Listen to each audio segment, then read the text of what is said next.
സാമ്പത്തിക തട്ടിപ്പ് നടത്തിയ കേസിൽ മഞ്ഞുമൽ ബോയ്സ് സിനിമയുടെ നിർമ്മാതാക്കൾക്കെതിരെ ഹൈക്കോടതിയിൽ പോലീസിന്റെ അന്വേഷണ റിപ്പോർട്ട്.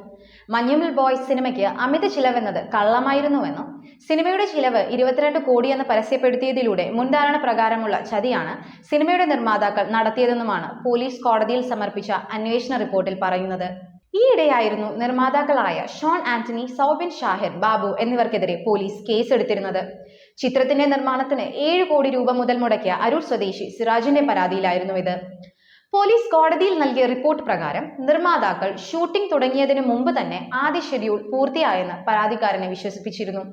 സിനിമയ്ക്ക് 22 കോടി ചിലവായെന്ന് പറഞ്ഞത് കള്ളമായിരുന്നുവെന്നും 18.65 കോടി രൂപ മാത്രമാണ് ചെലവായതെന്നും റിപ്പോർട്ട് പറയുന്നു. പറവ ഫിലിം കമ്പനി വാങ്ങിയ പണത്തിന്റെ ഒരു ഭാഗം പോലും പരാതിക്കാരന് തിരികെ നൽകിയിട്ടില്ല. എറണാകുളം 1-ാം ക്ലാസ് മജിസ്ട്രേറ്റ് കോടതിയുടെ ഉത്തരവ് പ്രകാരമായിരുന്നു മുമ്പ് എറണാകുളം മരട് പോലീസ് സിനിമയുടെ നിർമ്മാതാക്കൾക്കെതിരെ കേസെടുത്തിരുന്നത്. 40% ലാഭവിഹിതം വാഗ്ദാനം ചെയ്തത് നിർമ്മാതാക്കൾ പണം കൈപ്പറ്റിയ ശേഷം ലാഭവിഹിതമോ മുതൽ മുടക്കോ നൽകാതെ കബളിപ്പിച്ചെന്നായിരുന്നു പരാതിക്കാരൻ കോടതിയിൽ നൽകിയ ഹർജിയിൽ പറഞ്ഞിരുന്നത്. പിന്നാലെ ക്രിമിനൽ ഗൂഢാലോചന, വിശ്വാസവഞ്ചന, വ്യാജരേഖ ചമയ്ക്കൽ എന്നീ കുറ്റങ്ങൾ ചുമത്തി പോലീസ് കേസെടുത്തിരുന്നു. എന്നാൽ പിന്നീട് ബാബു ഷാഹിർ നൽകിയ ഹർജിയിൽ വഞ്ചന കേസ് നടപടികൾക്ക് 1 മാസത്തേക്ക് ഹൈക്കോടതി സ്റ്റേ ചെയ്തിരുന്നു.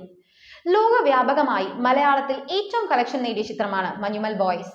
മഞ്ഞുമലിൽ നിന്ന് തമിഴ്നാട്ടിലെ കൊടൈക്കനാലിലേക്ക് യാത്ര പോയ ഒരു കൂട്ടം യുവാക്കളുടെ യഥാർത്ഥ സംഭവകഥയെ ആസ്പദമാക്കിയെടുത്ത ചിത്രം തമിഴ്നാട്ടിലും വലിയ വിജയമായിരുന്നു. ചിത്രത്തെ പ്രശംസിച്ച് കമൽഹാസൻ, ഉദയനിധി സ്റ്റാലിൻ തുടങ്ങി നിരവധി പ്രമുഖർ മുന്നോട്ട് വന്നിരുന്നു.